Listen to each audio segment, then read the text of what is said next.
Hello, everyone, and welcome to Maritime Conversations. I am Sakshi Singh, an intern with Meluha Maritime, and I am delighted to be your host today.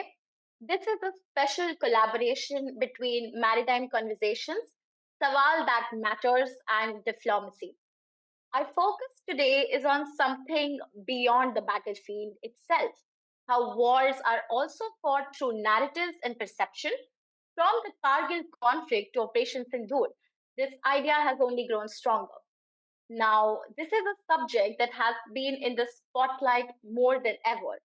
Operation Sindoor recently reminded us that modern conflicts are not just about what happens on the battlefield, they are also about how stories are told, images are projected, and how public opinion is shaped. We look back 26 years during the Kargil conflict in 1999. For the first time, we saw television and media bringing the war directly into our living rooms. The soldier at the front, the family back home, and the citizen at street. Everyone was interconnected through the lens of media. That changed the way India understood war and the way the armed forces and the media related to one another. So, as we trace the journey from Kargil to Operation Sindoor, we'll explore a fascinating question. How do narratives shape wars, and how does perception management influence outcomes? To help us unpack this, I'm joined by three remarkable guests who bring military, journalistic, and defense perspectives. Our first guest is Commodore Srikant Kesnur, a Navy veteran, scholar, and a maritime evangelist. Through his lectures, writings, and media outreach, he has been instrumental in advancing maritime awareness and highlighting India's naval heritage. We are honored to have you, sir. Welcome. Our second guest is Deeksha Saksena, a seasoned journalist with over a decade of experience. She has interviewed leaders like External Affairs Minister Dr. S. Shankar, ISRO Chairman Dr. V. Narayanan, and also curates her YouTube channel, Sawaal That Matters, where she dives deep into issues shaping society. Welcome, Deeksha. Adding to our stellar panel, our final guest is Palak Sharma, a broadcast journalist with nearly 2 decades in leading national news channels.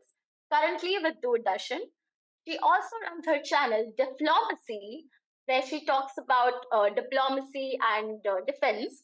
She brings a rich blend of defense and foreign affairs expertise. Welcome, Palak. Thank you So, so much. we'll move on with our conversation. On to you guys. Welcome everyone to this very special episode as Sakshi has already introduced. So I'm joined by a friend and a colleague Palak, and the esteemed guest today is Commodore Srikant Kesnur. Sir, delighted to be joined by you on this special episode, and thanks for giving me this opportunity to be on the same panel as you are. As we progress, sir, I have known you for almost 7-8 years now, and the initial introduction was through defense correspondence course, which I'll come to later. Many people know you as a maritime scholar, but many of them they do not know that you have an extensive background of media studies, media education, and you have collaborated defense forces as well as media. You have made a collaboration of the two, and you have conducted courses like defense correspondent course, and I was one of your student back in 2017. So since we are progressing in the conversation, my first question here without wasting any time is, what are your thoughts on the Operation Sindoor, the military attack or the conflict, which I would like to put it like that, the military attack which India did in Pakistan in response to the Pahalgam attack? How do you see that, and what is your idea and what is your thought on the entire Operation Sindoor which was conducted? Thank you very much, Diksha. Wonderful to be with you and Palak on this very special podcast on a subject that's very close to my heart. And of course, you were stellar performers in the DCC 2017 course, if I'm not wrong, and good to connect up once again formally on this channel. As far as Operation Sindoor is concerned, I think I'll break it down into two or three things. I think at the strategic level, It was meant to send a lesson to Pakistan, and I believe it has done so in very specific ways. At the operational level, I think it saw the armed forces come together, orchestrate an operation, and get excellent results. And you saw obviously a whole lot of our equipment come to play, many indigenous, some which we have taken from abroad, but good choices, and these equipment delivered. So that was an operational success. And third, of course, I think there has been a pan society and state realization that media has a role to play in such wars, and they often end up shaping the narrative one way or the other. So I think broadly these are three or four takeaways. I believe it was a very, very successful operation. But I'm also very happy that it is being spoken about, analyzed by scholars. You have seen recent statements by the army chief, the air chief, the CDS. And I think all these are steps in the right direction that help us to understand this conflict much better. I have no doubt about its success, but all operations also give us lots of lessons.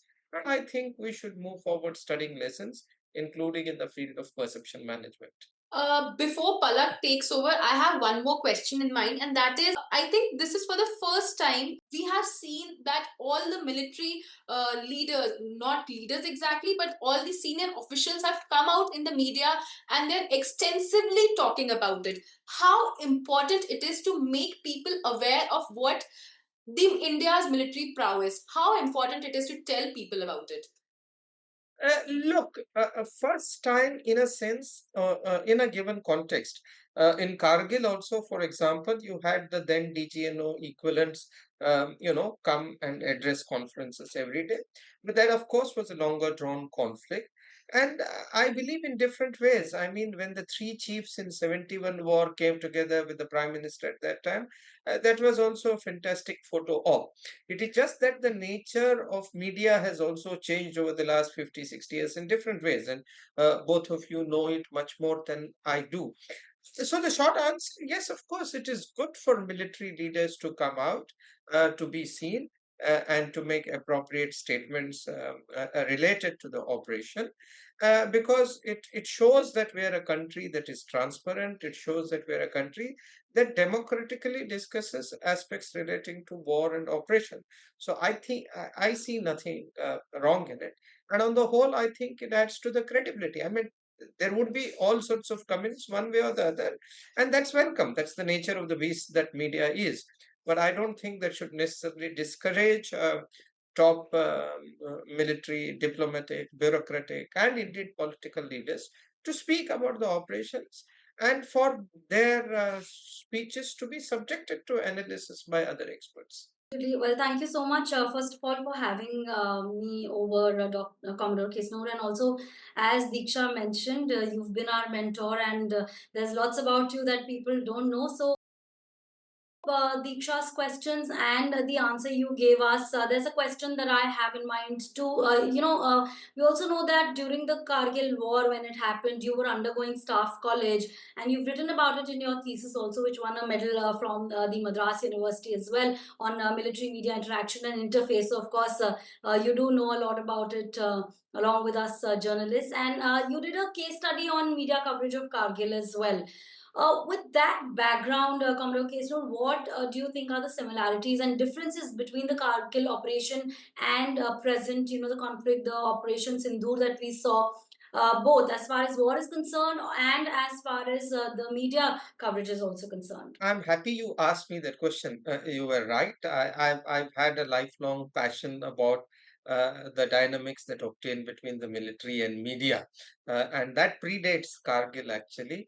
I'm glad that I had the opportunity during my staff course to study this. So what were the similarities? What are the similarities and what were the differences? Well, similarities a couple.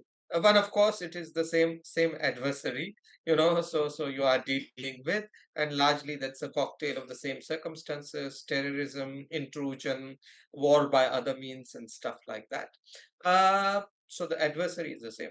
The second similarity is a pronounced role for the media in the way the operation came to light and it was relayed to the rest of the world. But there are also significant differences, and these are two or three. One is Kargil was all about strategic restraint. I mean, the government then felt that we should not cross the LOC, and at that time it was a wise choice. So strategic restraint was the sort of mantra then. That has changed now to strategic intent.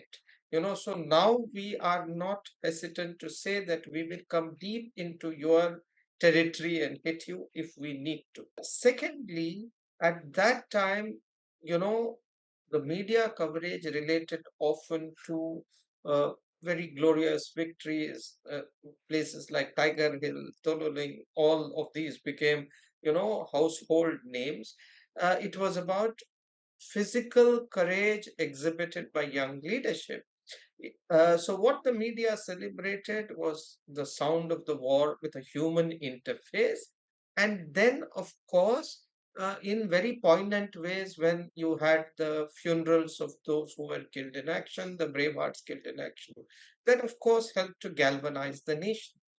This time, I think the intent was not to have anyone killed, no body bags. I mean, this Right. time the intent was to create damage on other side. So what you saw were technical details. It was all about drones and loitering ammunition and remotely controlled devices. Your human interfaces were not those who were fighting on the front lines. They were behind some screens and behind some machines.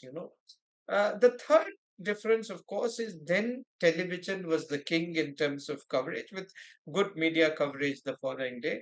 I think this time social media, digital media played a huge role, a parallel role. So all sorts of media came in into the mix, much greater media coverage. And of course, I think this time, particularly not so much the background of Kargil, but background of Uri and Malakot, I think the government also realized the need to produce imagery of destruction and things like that. So there was more palpable proof, if one can use that phrase, of what happened. So in many ways, it was different. This was a more technical, and of course, Kargil was a long war. It was, as they say, a 50-day war, or it went from May to July. This finished in less than 4 days. This was precise and swift. So there were lots of similarities and there are lots of differences, and that's the beauty of studying media coverage of both these operations. Absolutely. Very, very interestingly put. And certainly, times have changed, and so has the manner in which operations are taking place, the coverages are taking place, the government narrative is taking place. And Commodore Kesnur, that brings me to another important question. Against this backdrop of what you said right now, would you also like to tell what is your opinion on how was the narrative war or perception management by the government? Because that now is something that is really, really important. Indian government during Sindoor, how have they managed the perception of this entire operation that went on? And why do you say whatever your opinion is? Why do you say so? Yeah, I mean, I know a lot of people have opined on this subject, and unfashionable as it might seem, I actually believe that we did a fairly good job. Of course, there will be critics and there are lessons to be learned, but on the whole, I believe that we did a fairly good job. And sometimes being hasty in media narrative, often it pays, but perhaps sometimes it doesn't. I let the jury decide that. But I'll tell you why for two or three reasons. One is that I believe that our official spokespersons, I think they exhibited restraint, sobriety, decorum, and dignity. In the first instance, when you had the foreign secretary and the two lady officers, and then thereafter when the DGNOs also came. And of course, there were at some time, at the one-star level officers also who did it. I think on the whole, it was responsible, it was factual. And when the DGNOs took questions, they were well prepared. There was no triumphalism. There were witty responses to questions. So I think on the whole, if you saw the atmosphere where the three director generals came, they showed resolve. They showed the relentlessness of a country that wanted to sort of send a message. But at the same time, there was no unnecessary shouting from the roof. I think they meant business. And the fact that we produced a lot of satellite imagery and other forms of evidence, so to say, I think on the whole, that was very good. So, from the government media side, perhaps people feel they ought to have been faster in the response. But I can tell you this, having been involved in wargaming and all that, that it's not possible. There are sometimes reasons why you have to take a pause, and not appear foolish later. So it is easier said than done. But the point is well taken. So on the whole, yes, there are certainly certain lessons to be learned on this, but I believe our government, our official machinery did well, and so indeed, on the whole, with certain observations, even the private channels. Right, as long as there's no narrative vacuum, which I think was ensured, it wasn't. However, like you rightly put, things done in haste may not be as good as we've seen in the past. Sometimes media coverages tend to be more destructive than constructive, and I think that's been quite balanced. I mean, I don't mean to sound critical, but yeah, there shouldn't be any vacuum, which we did see initially. However, ultimately, it was all, I think, handled very well, and that's what's important, I believe. I agree with you. Narrative vacuum, and often it's a very important word you used, and sometimes the rush of the events does sort of make one tempted to fill it in quickly. But sometimes it's a slippery slope, and the flip side to the narrative vacuum is that it can change sometimes this is like a T20 contest, while the actual war is not, and things on media, the narratives may change very quickly. We must not forget that the main focus of the planners has to be on the operation, and they cannot be detracted. Media coverage is important, but they cannot be detracted by having to perform for the media. That will follow, but that can't take precedence. I actually want to draw your attention because we are speaking about the narratives. So, when it comes to a conflict situation, which we have just seen, the Operation Sindoor, so what is the psyche which comes into play? Because we cannot ignore the private channels, and they went far beyond than what exactly and actually was happening on ground.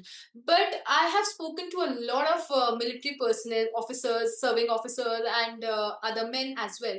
They say that युद्ध में लड़ाई में सब जायज है.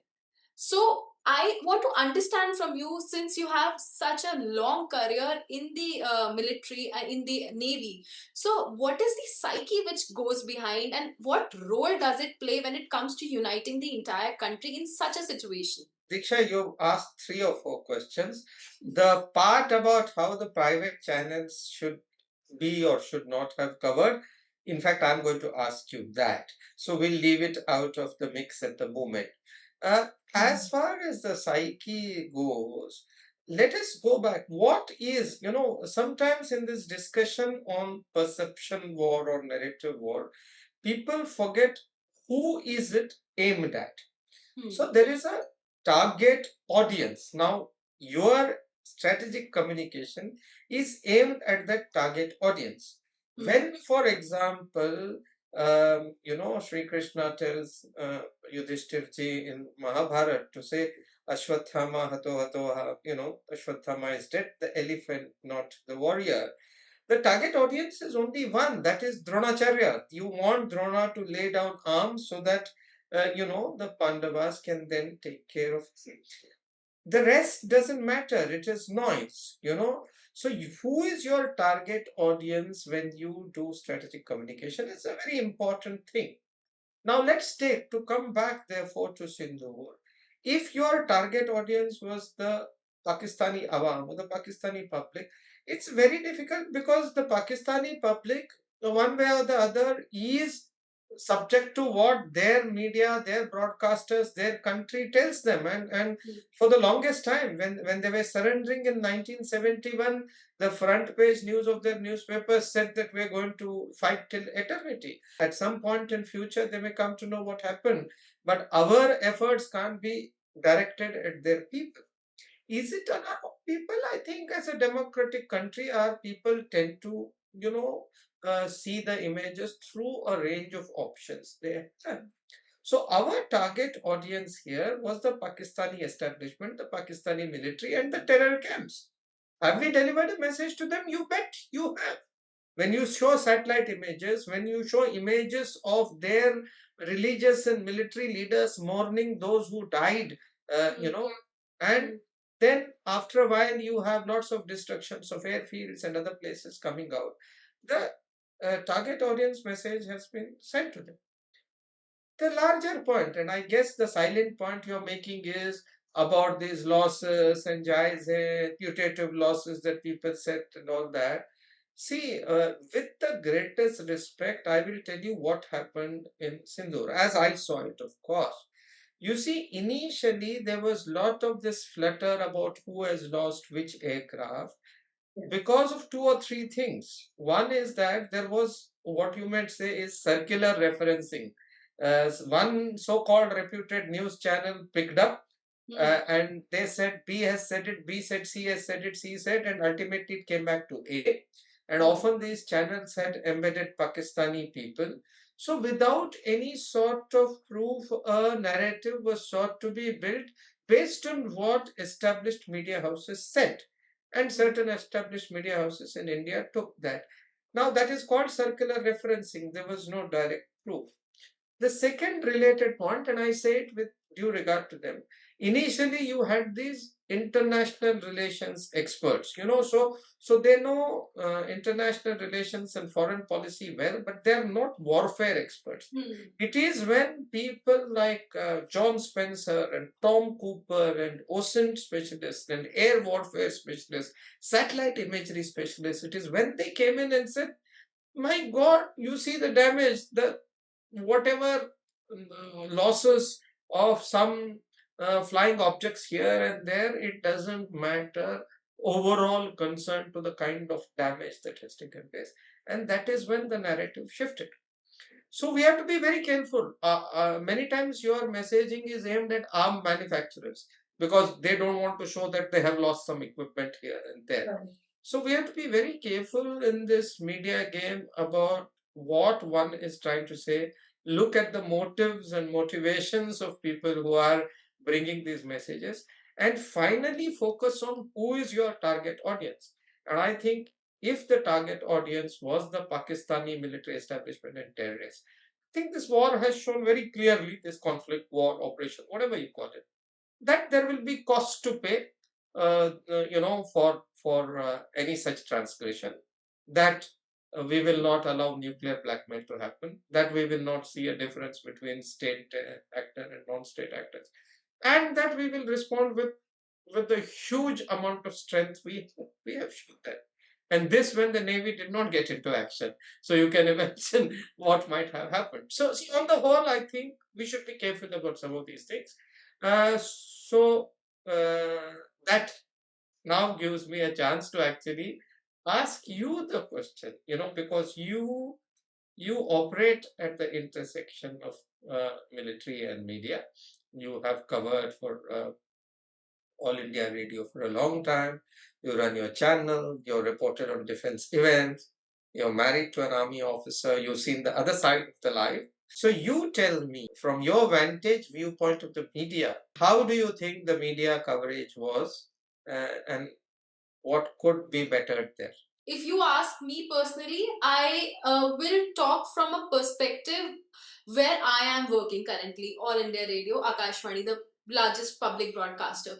So it is a very responsible media house, and we were very clear we have to take only and only government sources, and we were also our correspondents, there are many in the country, they were reporting on the drone sighting and the other events, but we had 3 layers of confirmation on that. So I feel when it comes to times like these, without getting carried away in the emotions कि हमने Karachi port destroy कर दिया, हम इस्लामाबाद तक पहुंच गए, वो सब बोलने से बेटर है कि we have to act very responsibly and convey what government is conveying. Now here the second part is बहुत सारी चीजें हैं which government will never come out in open and say कि you have to spread this out or amplify this.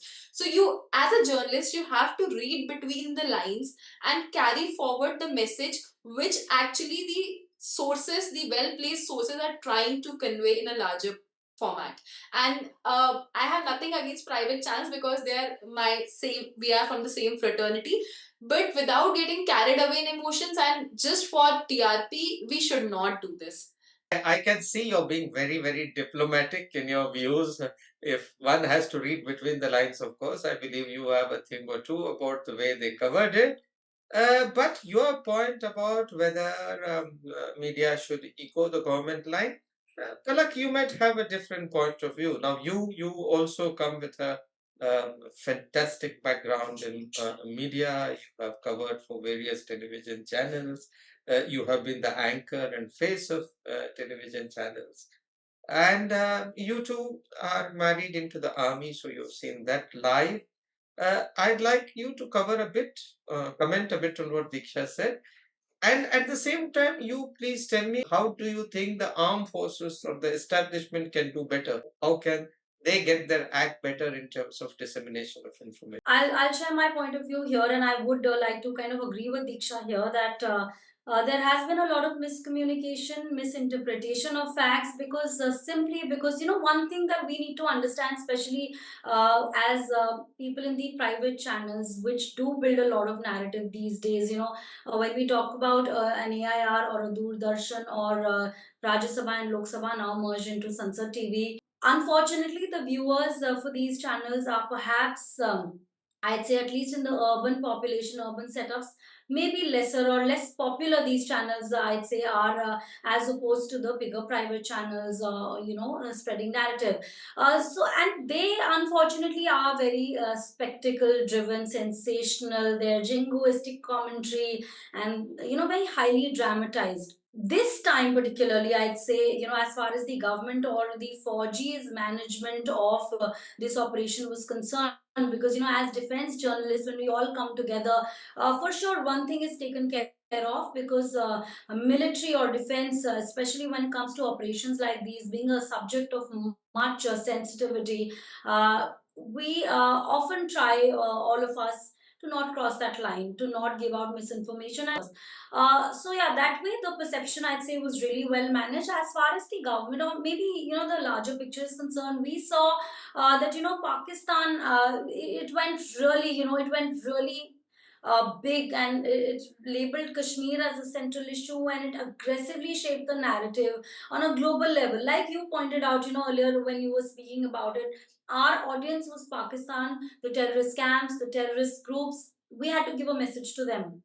Correct. But did we really handle the larger narrative? Did we really handle the larger narrative as far as other friendly countries are concerned, not so friendly countries are concerned, our other neighbors are concerned? Maybe perhaps it's too early to say anything as of now with all that is going on, all across the globe currently. Again, as Deeksha had pointed out, the bombing of the Karachi port, etc., there has been some sort of misinformation.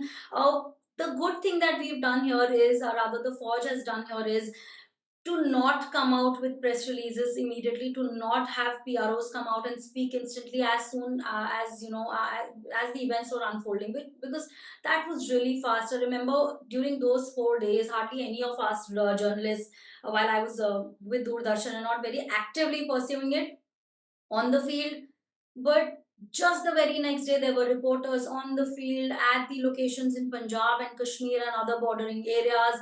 We had information coming in constantly when it came to drone attacks or any other attacks, and of course, as you mentioned earlier, the fighter jets when they scattered.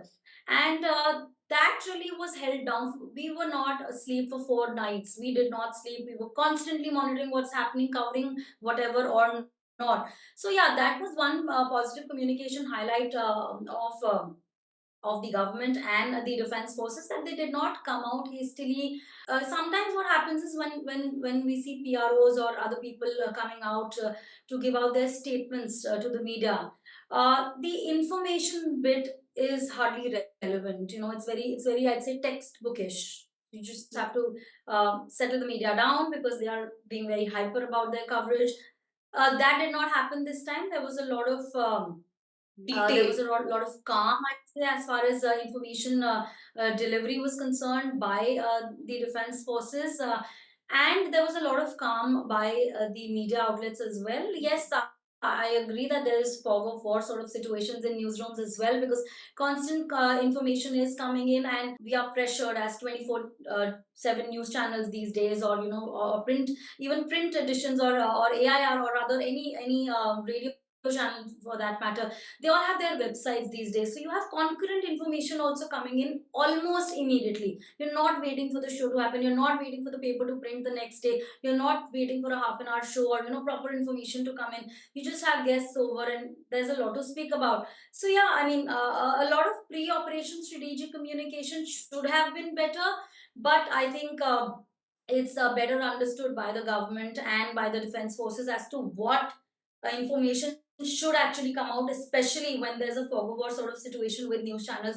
And in our country, I'd say just way too many than we can handle. So yeah, I think that's my point. Fair enough. I think you flagged 2 or 3 points, and whether or not we have been able to persuade a lot of countries globally, or whatever our definition of that means, we could address that a little. Though you said perhaps it's too early to say that. Before I try and give you my views on what you've said, I want to ask you, since you mentioned about the media, do you people have any observations or any concerns about military experts who come on television shows or on digital media? Do you feel that there is unevenness? Do you feel all of them are good, some of them are not good?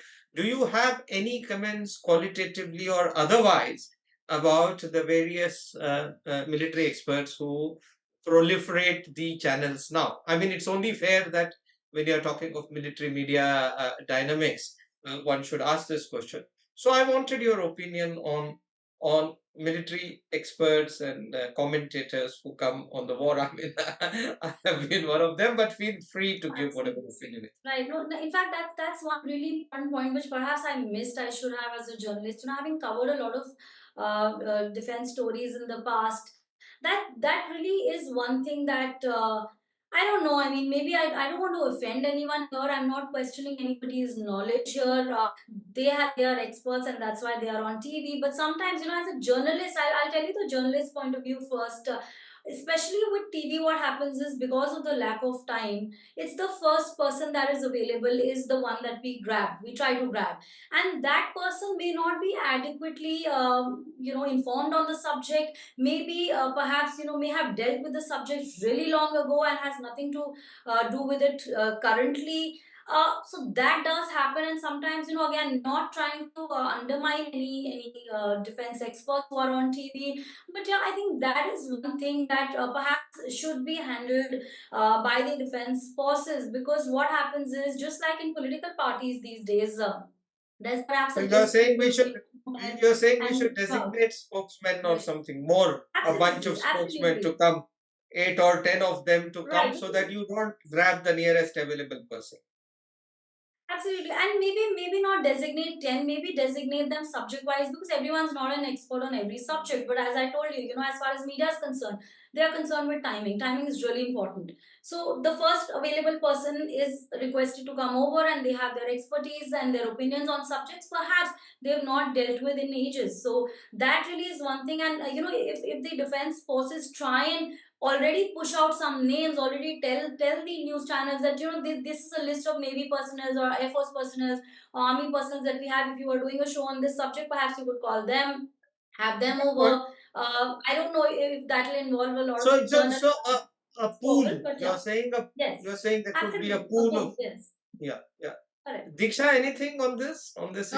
What Palak said, I completely agree with her because, and I would like to add here that during this conflict, I think it was very well planned by the ADGPI because we did receive a list of people who were like expected to speak on on different subjects concerning Operation Sindoor. So that was one very good move by the ADGPI, and thankfully, being Akashvani, we had very good speakers who could tell people about it. I would also like to tell here that defense is a very technical subject. So even I did DCC.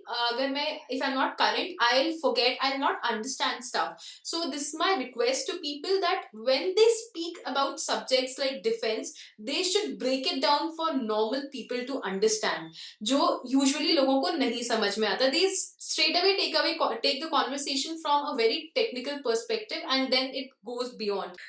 Yes, but flip side to this, Diksha, is that defense and foreign policy essentially is a complex issue. You can't break it down to so simple that it becomes, it can't become simplistic. It can't become, formulaic. It can't become subject to 2 or 3 set phrases which can explain.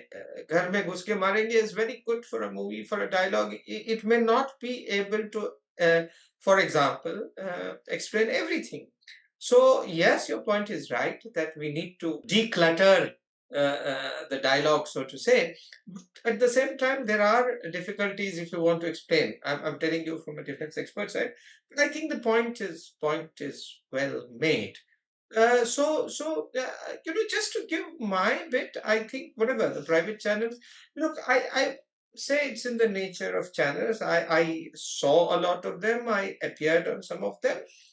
And while they occasionally erred in their judgment or in their prognosis about what might be happening, I think by and large, amongst the channels I saw, while there was josh and vibrancy and all that, I don't think they really went over the top. An odd channel or an odd anchor doing that. I believe there are very genuine observations that anchors or experts, whether they are from the military, whether they are from the media, whether they are from diplomacy, should exhibit a certain sense of restraint and decorum. That point is well made and well taken, and it probably carries far. But I also don't buy the opposite argument that merely speaking with restraint or speaking with a voice of gravitas makes you an expert, or to appear unbiased you have to criticize the government or the armed forces. I think that opposite argument that your index of impartiality will be seen by how critical you are of an operation. I think that is also wrong. And to a large extent, I don't want to take names, to a large extent, many of the people who appeared on television or who are anchors, they're good, respectable names with good knowledge of armed forces. Yes, you might have in certain channels, and India is a country of many channels, it might not obtain. But that's what our democracy is all about. As far as Palak's question, have we addressed the global target audience? I think the point is very well made. There's no doubt. But the question to be asked is, who is this global target audience? Because there are many of them. Is it, broadly speaking, the West, the decision makers, those who will see us? Maybe yes, maybe no. Is it foreign universities? Yes, Pakistan went on an overdrive, let's say in the US. But are we really interested in what some US journalist or expert or university thinks of us? I mean, 40, 50 years back, probably it mattered. Maybe now it doesn't. We'll allow them. The counter argument is we'll allow them to find out the truth one way or the other. There is also the hidden hand of the armed forces, of the manufacturers of equipment and all that, who have their own sort of motivation in the game, where they want to show that a particular equipment perform well or not well, because that determines their market share and share prices. So that adds to the complexity of the issue. And third, I said not everyone who thinks he or she is an expert is an expert. So they may be read more, they may be heard more, they may be quoted more, but they may not be expert.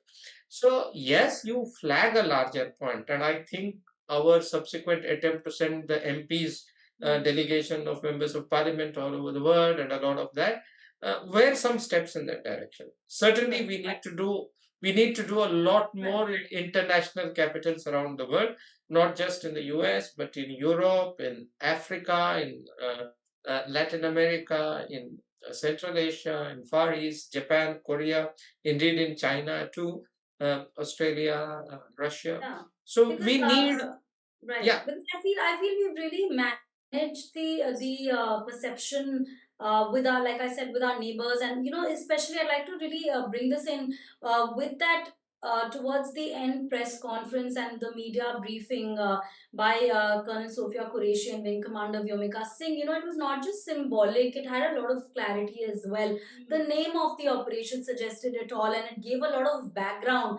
Well, yeah, it does really sort of take care of the global decision makers as well, because anybody wondering what the name of Sindoor means, any sort of research on what Sindoor is would automatically give them a background as to what exactly happened and where did it actually start, and why we retaliated the way we did. We never start wars, we retaliate. We of course we'll defend ourselves, and that you're right, who are our global audience, and who are the people we are trying to kind of bring in on this. Neighbors are known to play dirty sometimes, involving the larger global decision makers on subjects, and misinformation, most importantly. We've seen that in the past. So personally I feel, like just like any squabble between two people, between two countries, or globally, it's important to also bring out what actually happened, because there is a lot of misinformation that is not just going around, irrespective, not just going around because somebody is trying to spread it. It is also something that just happens, something happens that happens out of I, innocence, I, going enough. I agree with you. I agree with you to a large extent. I am only trying to give you 2 points of view within, let's say, a lot of people who are reflecting on this subject. And both points of view are valid in their own way. One point of view is what you've just said, that look, having defeated them on the battlefield, we need to defeat them elsewhere. And therefore, we need to make efforts, including in global capitals and in other ways. The other point of view is that it's okay for Pakistan to do, because Pakistan, as a country which is desperate for many things, including global applause, is now, putting its efforts. India, as a rising power, as a regional power, as a middle power, has no reason to feel insecure or does not need any more validation from the West on what we did, or West or anyone. And we pretty much will look after what we, big powers don't explain themselves. We'll do what we have to, and subsequently people will come to know. I mean, these are the 2 points of view on which largely much thought is going on as far as perception issue is concerned. But I think you make a good point.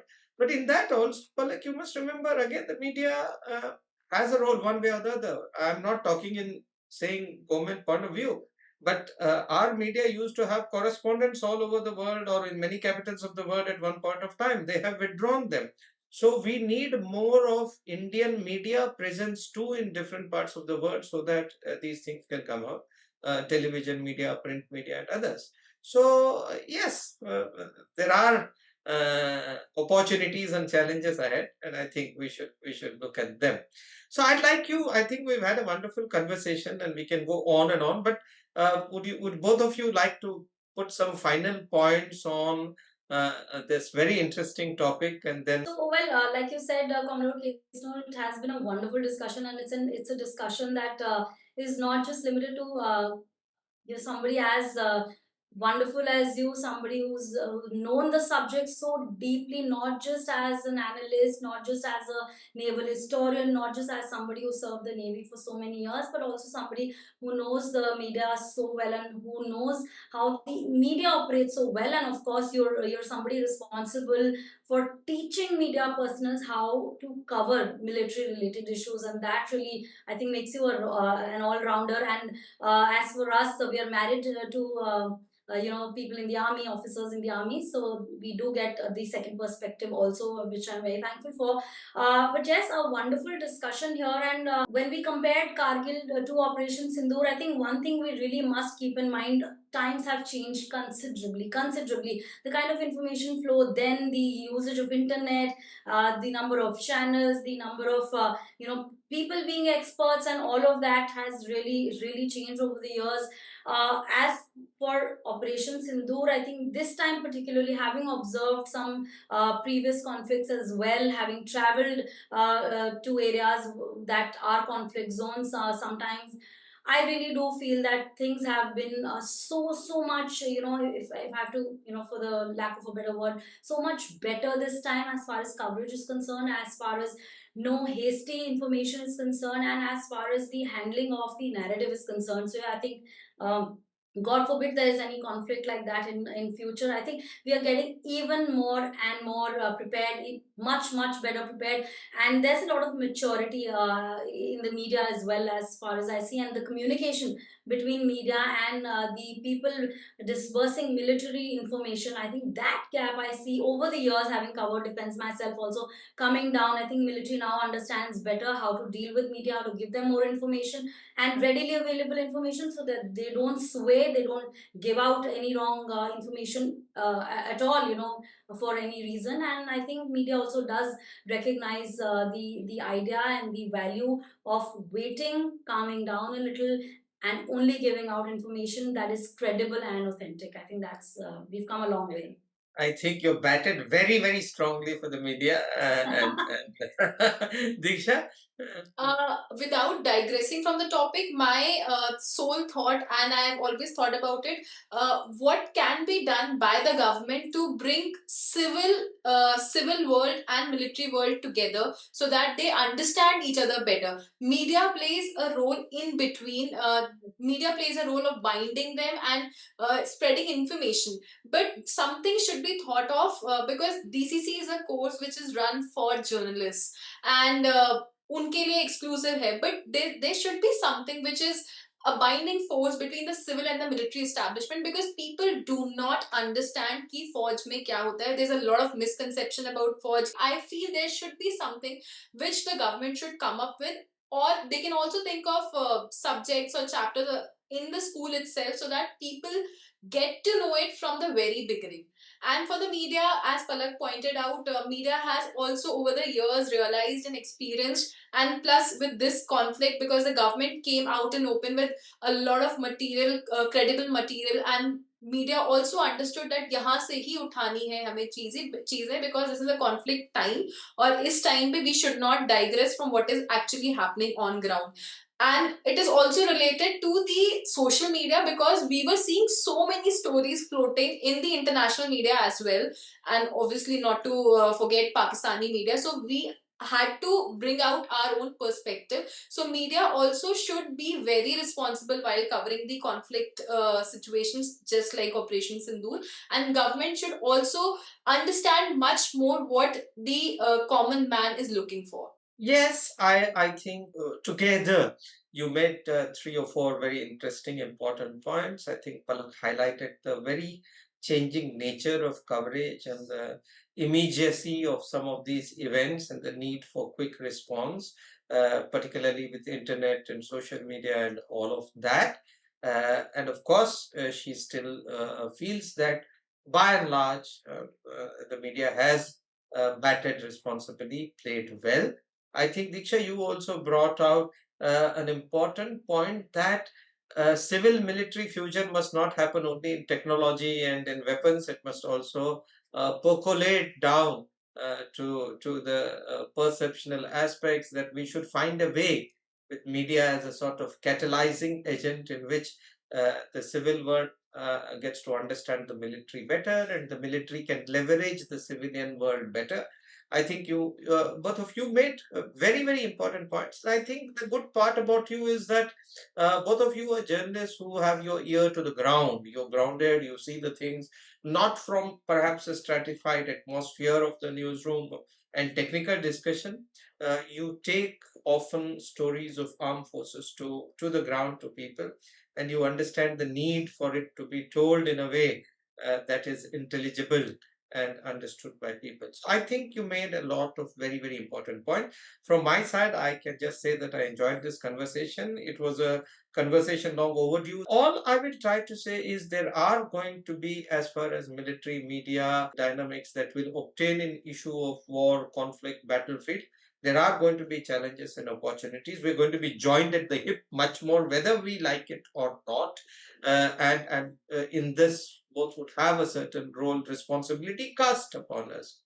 And I think the need is there for, yes, the point about sobriety, decorum, dignity, I think needs to be there. But overall, I think one's credibility will be seen from your professionalism and what you bring in. I mean, you need not be unnecessarily triumphant, nor do you have to be uh, critical or cynical simply because you're opposed to the government or to the party or whatever. I think giving one's inputs and doing one's job professionally is the best measure of credibility in such situations. So I think that is my takeaway from this discussion. But thank you ever so much. It's been wonderful being a part of this, and I think we'll get in Sakshi to get a final word in and see how she saw it from her side, watching all of us. Over to you, Sakshi. Yeah, so that was a very thought provoking discussion, guys. As we wrap up, what really stood out in today's discussion is how Operation Sindoor showed us the power of perception management. As Commodore Kesar mentioned, our spokesperson's restraint and calmness just weren't words. It was how the story was received, especially to the audience that they were targeting. We also got a peek into the minds of the media people who were covering it, and we were reminded that at the end of the day, it's all about knowing your audience and tailoring the narrative to them. The bit about the circular referencing with those jets shot was like another reminder of how quickly stories can loop back and amplify themselves. Wars today are not fought only on the ground, at sea or in the air. They're also fought in the minds of people through stories, symbols, and information. And the media is at the vanguard of this narrative war. So this is, what I my takeaway. Also, as we wrap this up, folks, as I mentioned earlier, this episode was a joint collaboration between Maritime Conversations, Sawaal that Matters and Deflomacy, and it truly reflects the value of bringing together different perspectives, military, media, and diplomacy. On behalf of Maritime Conversations and Meluha Maritime, I'd like to sincerely thank our speakers, Commodore Srikant Kesnur, Deeksha Saksena, and Palak Sharma for their time, experience, and insights. And to our viewers, thank you for watching. We hope you enjoyed this conversation as much as we did, and that it gave you a fresh perspective on the complex relationship between military media and public perception. I'm Sakshi Singh, and this has been Maritime Conversations. Until next time, stay curious, stay informed, and keep the dialogue alive. Thank you.